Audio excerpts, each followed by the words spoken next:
ყველაფერი არის ამ ქვეყანაში ივანიშვილის დრაკონული კანონების და მის მიერ დიქტატურის დამყარების მცდელობის ბრალი, იმიტომ რომ ამ ქვეყანაში არსებობენ თავისუფალი მოქალაქეები, რომლებიც არ ეგუებიან დიქტატურულ კანონებს და შეზღუდვებს, არ აპირებენ ივანიშვილის დიქტატურაში ცხოვრებას, ამიტომაც არსებობს ეს ასე ვთქვათ ყოველდღიური პროტესტი, რომლის დროსაც სამწუხაროდ ყოველდღიურად ჩვენ ყავს ახალი პოლიტიკური პატიმრები, რაც შეეხება კონკრეტულ ფაქტებს, რომელზეც საუბრობთ, ეს ყველაფერი გამოძახილი არის ივანიშვილის ძალადობის, მათ შორის იმის, რომ ელემენტარული უფლებები აქვს შეზღუდული ხალხს, რომ ქუჩაში დგომა უდრის დაყადაღებას ფაქტობრივად და ციხესაც, ამიტომაც რა თქმა უნდა, დიქტატურის დამყარებაზე ჩვენ ყოველთვის ამას ვამბობთ, რომ ყველა ეს უკუშედეგი რაც იქნებოდა ამ დიქტატურის დამყარებაში, ვინც იღებს მონაწილეობას იმ ხალხის პასუხისმგებლობას. ოპოზიციას რაც შეეხება თქვენ დადიხართ აქციებზე და როდის იყავით ბოლოს?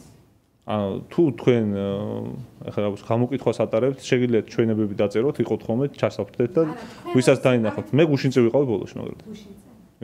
აი მაგალითად ბოლო დღეებში რაც ნახეთ, ასეთი პრეცედენტი იყო, პოლიცია დადგა კორდონი ქონდა მოწყობილი და მაგის შემდეგ უკვე მოქალაქეები აპროტესტებდნენ უშუალოდ ტროტუარზე და მიღმა პარლამენტის წინ. აი მაინც ფიქრობთ, რომ საკმარისი რაოდენობა არის იმისთვის, რომ გზა გადაიკეტოს? საბოლოო ჯამში რუსთაველის პროტესტის არსი ეს ხალხი ამ ქვეყანაში, როცა უსამართლობა ხდება, ხალხი გამოდის და კეტავს რუსთაველის გამზირს. ეხლა ყველაზე ბუნებრივი, როცა დიქტატურის დამყარება ხდება და უსამართლობები ხდება ყოველდღე, არის ის, რომ იკეტება ქუჩა და არა ის, რომ ასე ვთქვათ, ხალხი შეეგუოს ამ დიქტატურის დამყარებას. ამიტომაც რაოდენობა, რომელიც იკრიბება ხოლმე, ძირითად შემთხვევაში აბსოლუტურად საკმარისია ხოლმე იმისთვის, რომ ქუჩა გადაიკეტოს და სხვა შემთხვევაში ასე ხდებოდა. უბრალოდ ივანიშვილს და მის ბანდას ყელში ამოვიდა ის, რომ ეს პროტესტი ვერ ჩაკლეს, ამის გამო დაიწყეს ამ რეპრესიული ზომების გამოყენება. ერთსაც გითხრა. ცხოვრებთან დაპირისპირებას შევეხეთ თავიდან და რამდენიმე მძღოლს ვესაუბრეთ, თვითონ გამოხატეს პროტესტი, რომ იკეტება ერთი მცირე რაოდენობა აღნიშნეს და მეორე ასეც ქონდათ პრეტენზია. ამბე რომ ჩვენ რატომ გვგავენ და გვაფერხებენ თუ პროტესტი აქ კი გამოხატა, მაგრამ ნიშნება გქონდათ რომ ასე ვთქვათ ხელისუფლებაში არც უფრო თუ რაღაცა ეგეთი, ვიდრე ჩვენ რიგით მოქალაქეებს რატო გვაქვს მოძრაობ გადაადგილებით სახში მიდივართ ასე შემდეგ სხვა საქმეს. ხო, არა, თავარი პრობლემა, ანუ საფრთხე რაც დგას ამ ქვეყანაში არის ძალიან დიდი, ეს ამ ქვეყნის ყველა მოქალაქეს უკავშირდება ეს საფრთხე, მათ შორის იმ ადამიანებს, რომელსაც თქვენ ესაუბრებით, რა თქმა უნდა პროტესტი შეიცავს ასე ვთქვათ ელემენტსაც, რომ შეიძლება გარკვეულ ადამიანებს საყოფაცხოვრებო ასე ვთქვათ ვითარებაში რაღაც დისკომფორტი შეექმნათ, მაგრამ დისკომფორტი კი არა, შეიძლება ითქვას, რომ ფუნდამენტური ადამიანური უფლებები არის შელახული და ხალხი არის წლობით ციხეში გაშვებული არაფრის გამო, ამიტომაც ამ პროტესტს ალტერნატივა არ გააჩნია. დაწყებულ გამოძიებებზე გკითხავთ, ადანაშაულებენ თუნდაც ხარიბაშვილს კორუფციაში. გქონდა თუ არა ასეთი მოლოდინი, რომ ასე განვითარდებოდა მოვლენები და ზოგადად როგორ აფასებთ? როგორ? მოლოდინი კი არა, ჩვენ კიდევ ერთხელ ვიმეორებთ, რომ ბოდიში აქვს მოსახდელი ყველა იმ ადამიანს, ვინც ცილისწამებაში და მატყუარობაში ხვდებდა ხოლმე ბრალს, იმიტომ რომ ყველა ჩვენი ბრალდება აღმოჩნდა სწორი, ირაკლი ღარიბაშვილთან, ლილუაშვილთან, ფარცხალძესთან და მათ ბანდასთან მიმართებაში, ჩვენ ამ ყველაფერზე მტკიცებულებებით წლების მანძილზე ვსაუბრობდით. უბრალოდ როცა კლანურ ბრძოლას დაჭირდა, მაშინ გაიმეტეს საციხოთ ეს ხალხი ივანიშვილმა და მისმა ბანდამ. ამიტომ ეს უნდა იყოს დამაფიქრებელი ყველა ხოცისთვის მათ შორის, რომ როცა საჭირო იქნება, მაშინ გაიმეტებს ივანიშვილი მათ დასაჭერად და ეგზეკუციისთვის და მანამდე ხა ჩვენ როცა ვსაუბრობთ ხოლმე მათ დარღვევებზე, მე ეს დარღვევების დადასტურდება. ანუ სინამდვილეში სახეზე გვაქვს ფაქტი, რომ ეს არის აბსოლუტურად კორუმპირებული დანაშაულებრივი რეჟიმი, რომელიც მხოლოდ იმ შემთხვევაში იმეტებს დანაშაულებისთვის და კორუფციისთვის თავის ხალხს, როდესაც ამის კლანური საჭიროება დგას. ხო, ხარიბაშვილთან მიმართებაში ბრალი წარდგენილი არ არის, აღიარა ეს ვიცით. გამოდინილოთ როგორ ფიქრობთ, რამდენად მნიშვნელოვანია ყველაფერს გაიცეს ხალხი, დროულად მოხდეს გამოძიება და ერთი ეს კუთხე და მეორე მხრივ ქვეყნის იმიჯზე როგორ აისახება საერთაშორისო თვალსაზრისით ნახეთ ბოლო პერიოდში სხვა მაღალჩინო შინაარსების დაკავებას.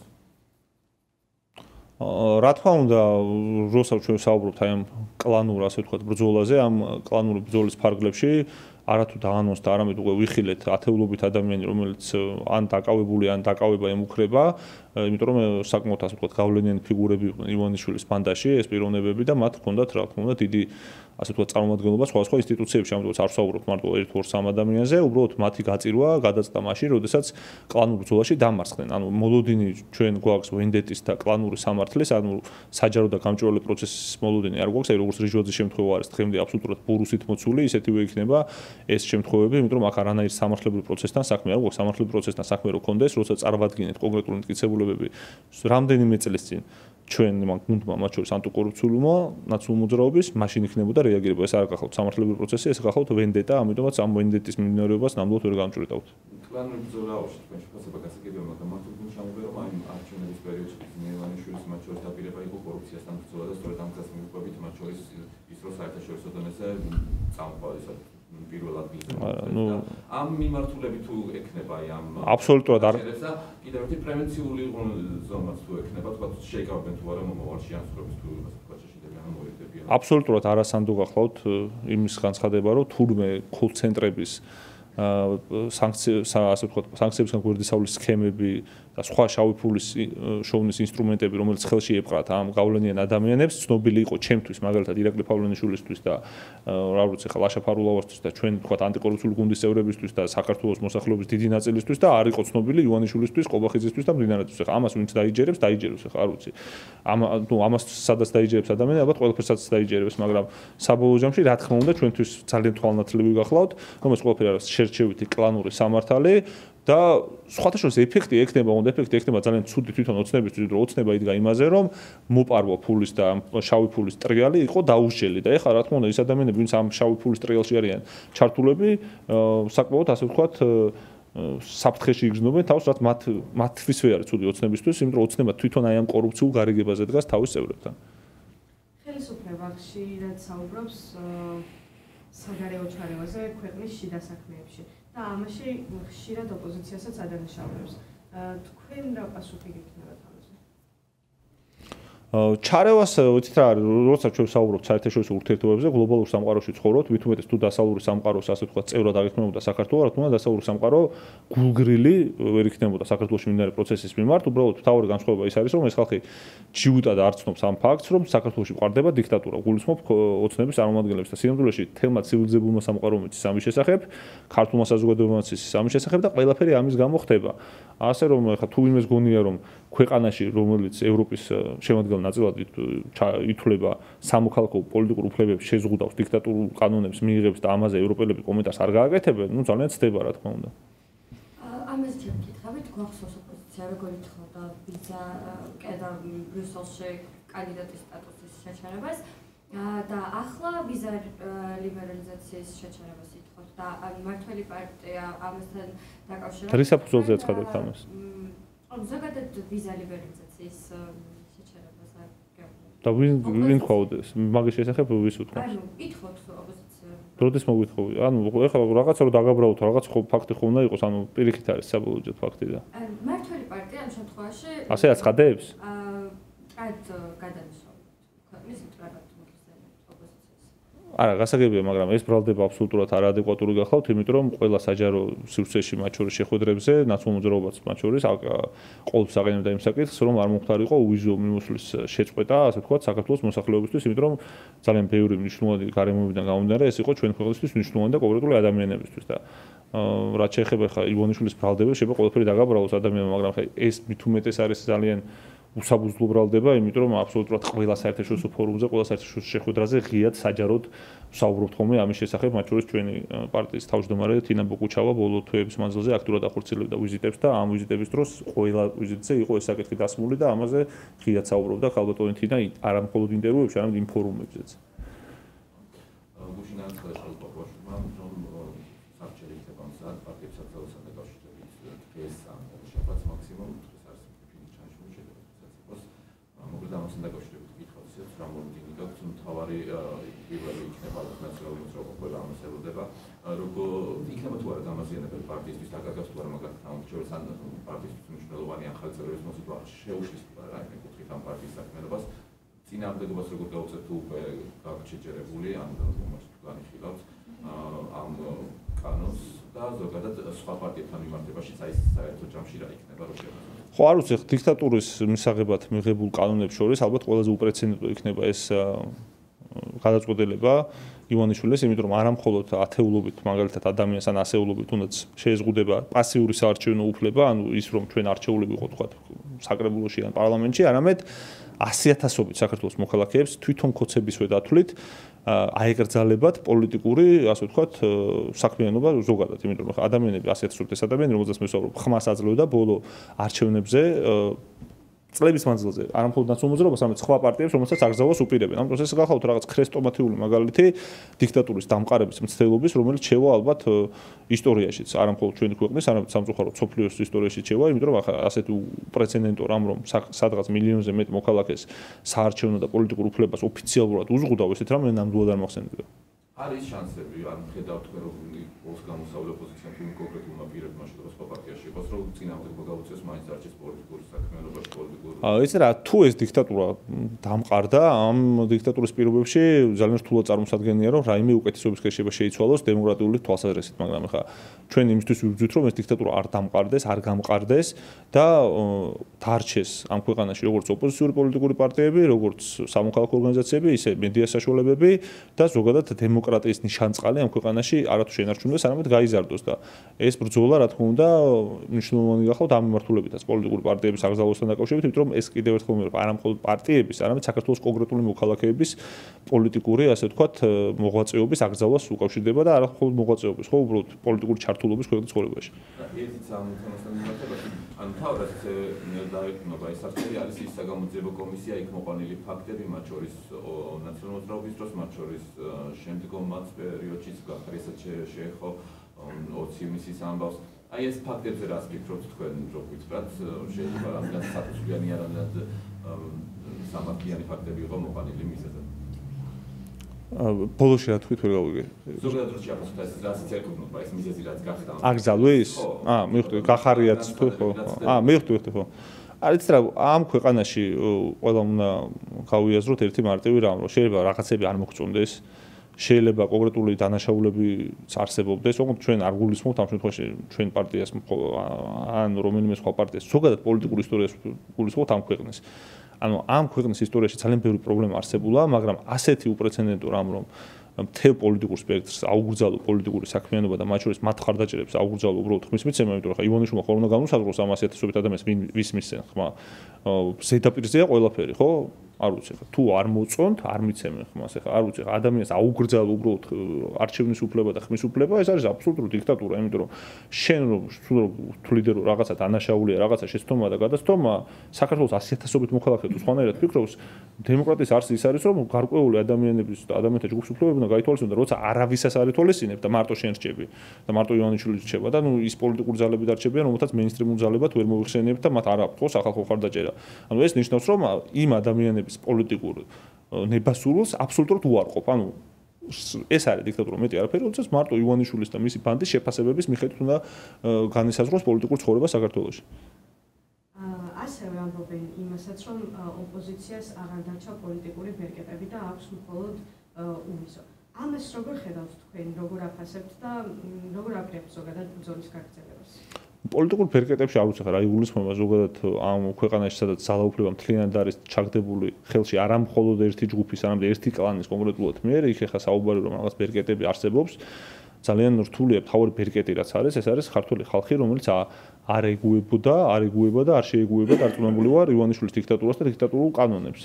ეს არის მთავარი ბერკეტი, თორე ხა იქ ვიზოს შეჩერება იქნება ეს თუ არ ვიცი მანამდე ევროპული ინტეგრაციის შეჩერება თუ ყველა ის პროცესი რაც სამწუხაროდ მხოლოდ ივანიშვილის ბრალებლობას წარმოადგენს და არავის სურვილი არ გახავთ გარდა ივანიშვილისა, ეს რა თქმა უნდა მუდმივად არის ხოლმე ახალი ფაზის მიმცემი ამ პროტესტში, თორე ეს პროტესტი არ წყდება და არ ჩერდება, უბრალოდ კიდევ ერთხელ ვიმეორებ არსებობს კონკრეტული საკითხები, რაზეც რა თქმა უნდა უფრო სენსიტიურია ხოლმე ქართული ხალხი. და გამოსავალს რა შეხედავთ ანუ ბრძოლის გაგრძელებას? გამოსავალს ხედავ ძალიან მარტივ რაღაცაში, რომ ერთმა ადამიანმა და მასთან დაკავშირებულმა ჯგუფმა უარი თქვა საქართველოში დიქტატურის დამყარებაზე, იმიტომ რომ მიხვდნენ რომ არ გამოდის ქვეყანაში იმ ტიპის პუტინისტური რეჟიმის დამყარება, როგორიც არის რუსეთში, მაგალითად, ხო, სადაც არ არსებობს საავადმყოფო ორგანიზაციები, სადაც არ არსებობს პოლიტიკური ოპოზიციური სპექტრი და ამ ქვეყნის გზა უნდა იყოს არა დიქტატურისკენ, არამედ ის ნაბიჯები, რაც მნიშვნელოვანი იყო ამ ქვეყანაში, რაც არ გადადგა ივანიშვილმა და რის გამოც მოხდა ეს ყველაფერი, ეს არის საარჩევნო რეფორმა, სასამართლო რეფორმა და ეს გახლავთ თავისუფალი პირველ რიგში არჩევნების ჩატარება. კადრები გადავიღოთ. არა, ჩართული ჩვენს განათლებით. გულჩაკიც რა. კადრები გადავიღოთ. მაშინ რამე რო იქოთ კადრებისთვის. კი, მოვჭით. ვისაუბროთ რამე კაი. ანუ შემელაპარაკე, თორე ამათ არ მაინტერესებს. 22 სექციაზე ნერვისური საკითხი თავი კადრები. 26 ოქტომბერს? არა 26 ოქტომბერს კი არა ნებისმიერ 26 ოქტომბერსთან ნებისმიერ დროს როცა იქნება დაანონსებული ივანიშვილის საწინააღმდეგო აქცია მივიღებთ მონაწილეობას აუცილებლად იმიტომ რომ მიგვაჩნია რომ ყველა აქცია არის მნიშვნელოვანი და ყველა გამოსვლა და ყველა ხალხის გაერთიანება ის ხوار ყოფილა ბრიფინგი ხوار ჩატარებულა პროკურატურაში უსმენ რაზე ლაპარაკობენ იღარებაშვილზე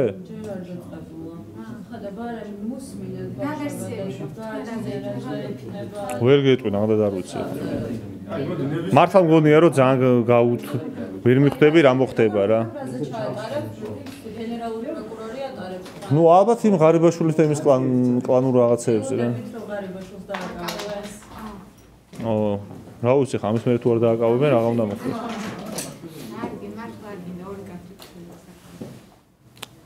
რას ამბობს ეს მაინტერესებს არ ვიცი ხა დაკავებას ვერ გეტყვი ნალათ ანუ უნდა დააკავო ყველა შემთხვევაში იმიტომ რომ რა ვიცი ხა კორუფციო რაღაც ასეთი მასშტაბის კორუფციაზე როცა საუბრობ და არავის არ აკავებ აბსოლუტურად გაუაზრებელია განსაკუთრებით დიდი ოდენობით უკანონო შემოსავლების ლეგალიზაციის ფაქტზე საქართველოს ყოფილ პრემიერ-მინისტრს ღარიბაშვილს ბრალდება წარუდგინა. სახელმწიფო უსაფრთხოების სამსახურის ანტიკორუფციული დეპარტამენტის საგამოძიებო ნაწილში ისტორიულ მომენტში გადამივედი.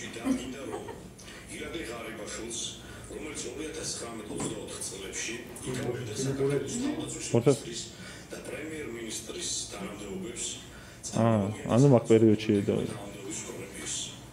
კორუფციის წინააღმდეგ ბრძოლის შესახებ საქართველოს კანონის დამარცხებიდან გამომდინარე იკრძალებოდა ნებისმიერი ტიპის სამეწარმეო საქმიანობაში მონაწილეობა და თანამდებობების სარგოს გადასვა ანაზღაურების მიღება. მიუხედავად აღნიშნულისა, თანამდებობაზე ყოფნის პერიოდში ირაკლი ღარიბაშვილი ფარულად და შენიღულად აქტიურად ახორციელებდა სხვადასხვა ტიპის ბიზნეს საქმიანობას. და იღებდა განსაკუთრებით დიდი ოდენობით არალეგალურ ეხლა აღმოჩნდით მართლები, ხო? მას როგორც თანამდებობის პირს გააჩნდა როგორც შემოსავლების, ისე გაწეული ხარჯების დეკლარირების ვალდებულება.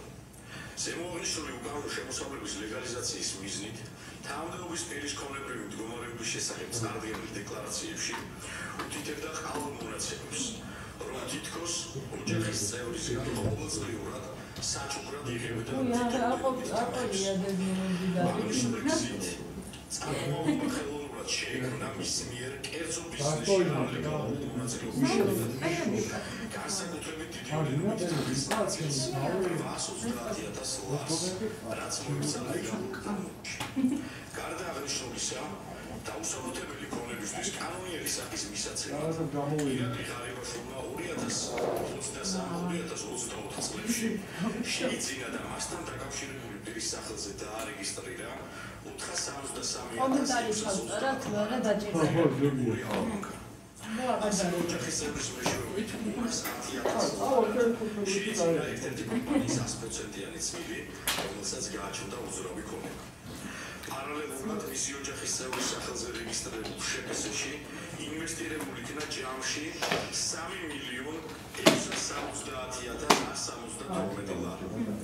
ამავდროულად დაუსაბუთებელი ტარიფის ძირითადი ნაწილი მისი ნამდვილი ბუნებისა და წარმოშობის წყაროს შენიღების მიზნით დააკონვერტირა უცხოურ ვალუტაში, რის შედეგადაც მიღებული 6,500,000 ამერიკული დოლარი აღმოჩენილი და ამოღებული იქნა 2025 წლის 17 ოქტომბერს ირაკლი ღარიბაშვილის სახლის ჩხერების შედეგად. ზემოაღნიშნული ქმედებისთვის ირაკლი ღარიბაშვილს ბრალდება წარედგინა საქართველოს სისხლის სამართლის კოდექსის 194 მუხლის მესამე ნაწილის გეგმებით, რაც გულისხმობს უკანონო შემოსავლის ლეგალიზაციას, რასაც თან ახლდა განსაკუთრებით დიდი ოდენობის შემოსავლის მიღება. ბრალდებულმა წარდგენილ ბრალდებაში თავის სრულად ცნოდ დამნაშავდა. პროკურატურამ სასამართლოს მიმართა შუამდგომლობით ბრალდებულისთვის აღქმეთის ღონისძიების სახით გირაოს 1 მილიონი ლარის შეფარდების შესახებ, რომლის უზრუნველყოფა შესაძლებელია როგორც ფულადი თანხით, ასევე უძრავი ქონებით. აუ რა კაია სალაპარაკო გაქვს იმენა დამატებითი ვალდებულებების დაგისება, როგორიცაა საქართველოს პასპორტის სამართალდამცავებისთვის ჩაბარება და ქვეყნის ფარგლებს გარეთ გამოსავების აკრძალვა. ეს ბარდაჩოკით არ გაიყარო. შესახებ დამატებით გაცნობებთ მაღალ ყურადღებისთვის. სიტყვა. მაგრამ მუხლი რამდენი სიტყვალისწინებს? რა მნიშვნელობა? აი დავიწყო. ანუ სირცხვილი აქტივისტებს, ანუ მართლა მაგას ვიწყო, ხო? ჟურნალისტებს 5 და 6 დღით რო ციხეში უშვებენ და ამდენი ის უკანონო შემოსავალი ყოდა და აი ერთი ჩემოდანი იყო. რა სალაპარაკოა? გოუშვა თან სავსეა ყოფილი. შეგვიძლია? ძალიან. ხო, არა, აბსოლუტურად სამარცხვინო რამ ვიხილეთ, როდესაც ადამიანი დამტკიცდა რომ ძარცვავდა ქართულ ხალხს, უმაღლეს და ყველაზე საპასუხებლო თანამდებობებს იკავებდა, გაძარცვა საქართველოს ბიუჯეტი და თურმე ამის გამო შეიძლება ადამიანი გირაოს გადახდის შემდგომ გახდეს ასე ვთქვათ, ანუ ციხეში არ გაუშვან და ამის მაგიროთ ციხეში გაუშვან ისეთი ადამიანები, რომლებიც უბრალოდ ქუჩას კეტავენ ხოლმე, მაგალითად, ან აქციაზე იმყოფებიან ხოლმე და ვერ უმტკიცებენ ხოლმე, ბრალს და თან წლობით უშვებენ ამ ხალხს ციხეში. ეს არის რაღაც ამორალური პოლიტიკას და სამართალს რო თავი დაანება და თან მნიშვნელოვანია რომ დამტკიცდა ის ბრალდებები, რომელზეც ამდენი წელი ვსაუბრობთ და იგივე ხალხი, ვინც ეს კაცი დააკავა, გვეუბნებოდა რომ ცილს ვწამებთო და ცილს ვწამებთო, არა და საჯაროდ იყო და ზედაპირზე იყო ის ყოვლისმომცველი ღრმა კორუფცია, რომელშიც ჩამხრჩვალი იყო მათ შორის ეს კლანი, კონკრეტული კლანი, თუმცა არც სხვა კლანები არიან. კორუფციისგან თავისუფალი ესეც საქმეა რეალურად. ითანამშრომლაო და რა საფრთხეები არსებობს იმის თქვათ არის და დაკავებული. არა, საფრთხეები არაფერი არ არსებობს, გამოჩნდა რომ უბრალოდ დამნაშავე სინდიკატი არის, რომელიც ბოლომდე არ წირავს საკუთარ წევრს. მოხდა ასე ვთქვათ, მისი მიწასთან გასწორება, მაგრამ ციხეში გაშვება ჯერ არ გადაწყდა, უბრალოდ ეს არის ქართული ხალხის აბუჩა დაგდება და შეურაცხყოფა, იმიტომ რომ შეუძლებელია უმაღლესი თანამდებობის პირს ეპატიოს აბსოლუტური ძარცვა, აბსოლუტური ასე ვთქვათ, უკანონო ასე ვთქვათ, საქმიანობები ეკონომიკური, რომელიც პირდაპირ წარმოადგენს ქართული ხალხის ხალხს, მისი ბიუჯეტის ძარცვას და ამავდროულად პარალელურ რეჟიმში იგივე ხელისუფლება ციხეში უშვებდეს თავისუფალ მოქალაქეებს, რომელთაც მართლა ჭიანჭველასთვის ფეხი არ დაუდგამთ არასოდეს. და ხარიბაშვილის კიდევ იყო რამდენიმე პირი, იმას რაც ჯერ არ დავუშვებ. ერთად იყო, ერთად გამოიღეს. ხო, ძალიან მნიშვნელოვანი არის რომ ყველა ეს ადამიანი, რომელიც დაკავშირებული არის ივანიშვილთან და ყველამ კარგად ვიცით რომ ივანიშვილის ახლა უახლოეს გარემოცვის წევრები თუ ასეთ ღრმა კორუფციაში იყვნენ ჩაფლულები, ახლა თუ ყველამ ვიცოდით ანტიკორუფციულმა გუნდის წევრებმა ვიცოდით ახლა როგორმე ივანიშვილსაც და ყობახიძესაც ეცოდინებოდათ ამის შესახებ, თუმცა ახლა ჩვენ გვაქვს პერსონალურ ვენდეტასთან საქმე, ამიტომაც ვის რისთვის გაიმეტებენ, ეს არის ვენდეტის ამბავი და ჩვენ ნამდვილად არ ვიცით ამის შესახებ, ეს არ არის სამართლებრივი პროცესი.